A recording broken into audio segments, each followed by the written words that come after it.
social media break. It went great. It was a month of just stillness and peace and quiet, and it was just so nice. So thank you so much for bearing with me as I went on a break, a whole month break. But I am back, and I am just so ready to be back and to continue making these videos and just continue just having fun with it all. So yeah, today, as you can see from the title, we are talking about modesty. So first off, what does modesty mean to me?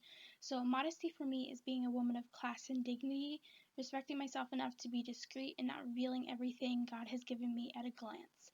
Not everyone has a right to view my body. It's living up to God's standards that He has for me and not the world's standards. I want His approval, not the world's. For me, I find I am able to express myself through modesty and holding myself accountable for what I wear and how that can impact people.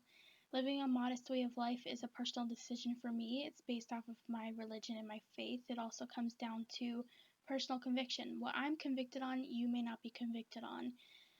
So in this video, I'm not going to be going into detail about like how I dress or anything like that, because the reality is it's different for every single person.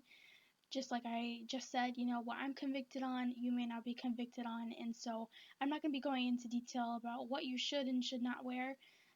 It's really up to you and what you're comfortable with wearing.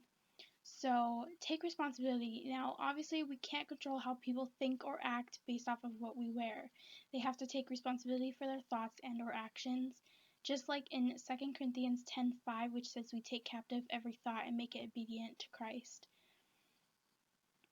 So one of the biggest questions that seem to come up whenever these modesty talks happen is, can we cause somebody to stumble based off of what we wear? Now in Romans 14:13 it says, "Therefore let us stop passing judgment on one another. Instead, make up your mind not to put any stumbling block or obstacle in the way of a brother or sister." Obviously, we don't want to be the reason for someone to stumble, but again, they have the authority to remove these impure thoughts and to give it all to God, but they ultimately have to make that decision themselves. We need to stop objectifying one another and respect one another. 1 Corinthians 8:13 says, "Therefore, if what I eat causes my brother or sister to fall into sin, I will never eat meat again, so that I will not cause them to fall." So I want to give a little bit of an example, because I feel like it's just, sometimes this is a little bit difficult to picture. So the example is, if I were dating a guy and maybe on one of our dates I wore something that caused him to have impure thoughts, or he had some concerns and he brought it up with me, I want to have enough respect for him to not wear that again around him. It's just mutual respect, and people have boundaries and we need to respect them, especially in what I've noticed in Christian dating is we have a lot of boundaries, and it's really just to protect ourselves. At least for me, I'm saving myself for marriage, so I have a lot of boundaries.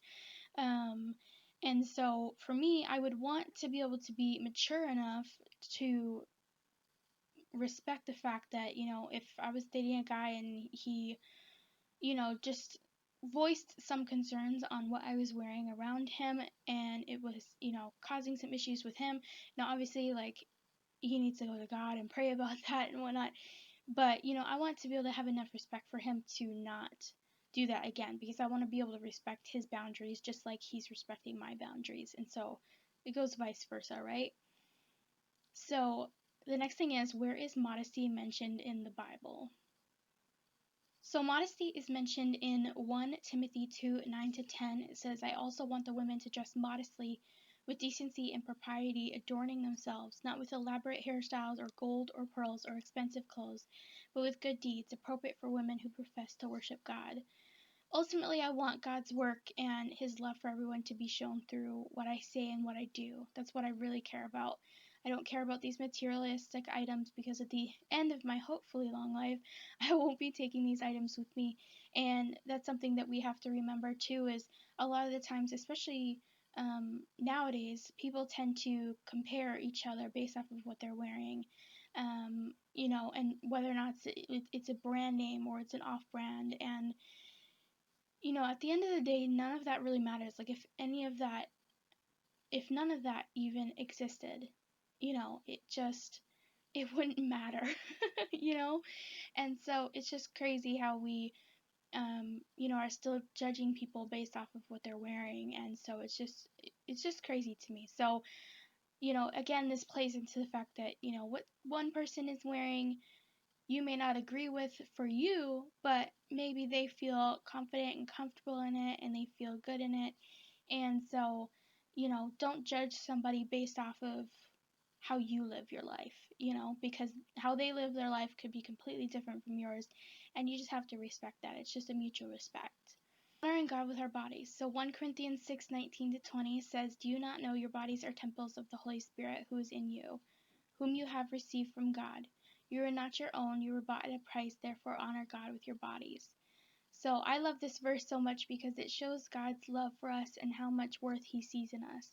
He paid the ultimate sacrifice for us, and the least that we can do is respect what he has given us. He's showing us how to respect and love ourselves the same way he does. So another big question again is, can our clothing send a message? Absolutely. Whether we like it or not, our clothing can communicate a message. Now don't get me wrong, there are those creeps out there that will get off on anything, but dressing modestly is about showing people that there is so much more to you than just your body. And the thing is you, especially in dating and finding a man, you want somebody who's going to respect you regardless of what you're wearing, regardless of any of that, because at the end of the day, unconditional love is loving people regardless of their flaws, and just loving all of them, including their flaws. And so now, for me, a really great role model for everyone in the Bible when it comes to looking at young men and women a certain way is Job. He actually went as far as to make a covenant that he wouldn't look at a young woman lustfully. God gave me a really interesting visual for this, and it was with a horse tack called blinkers or blinders. They're usually like, little cups on the side of their eyes. And so it basically stops the horse from looking to the side or to the rear. God used this visual because it's not that we are to be blind to the fact that there is a young man or young woman there, but we aren't allowing ourselves to look at them a certain way. We aren't allowing ourselves to objectify them. We are keeping our focus on God and what is righteous. So I thought that was a really interesting visual, and I think it does kind of help because it's almost like you want to put those blockers on. You want to stop yourself from thinking of people that way. And, it's okay to think somebody is handsome or beautiful, but, there's limits and there's boundaries before, you end up going past that where you start looking at somebody lustfully. So Proverbs 6:25 says, "Do not lust in your heart after her beauty, or let her captivate you with her eyes." So the next topic that I want to talk about is social media modesty. So now sadly, while innocently scrolling through Instagram, you are more than likely going to come across a picture of a half-naked man or woman, because that is what the world's standards are.